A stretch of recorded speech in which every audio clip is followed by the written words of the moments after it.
கேட்கும் மெல்லிசை கொலுசுகளில் சில்கின்ற நட்சத்திரம் உன் கண்கள் நானோ பூமத்தியரேகை உன் கையில் தான் என்ன நிறம் என்ன குணம் காதல் புரியவில்லை காதல் புரிவது என்று எனக்கு தெரியவில்லை உன்னை பார்த்த கண்கள் இன்னும் மூடவில்லை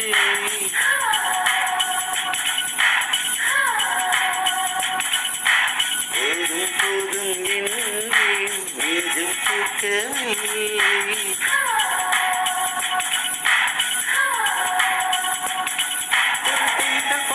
வந்து அன்பே என்னை வைக்க வைத்தாய் நல்ல போல வாழ்வேன் உன்னை கேட்டு கேட்க வைத்தாய் உன் பேரை நான் சொல்லியே என்னை அழைப்பேன் உன்னை இன்று நான் தேடி என்னை தொலைத்தேன் உன்னை பார்த்த கண்கள்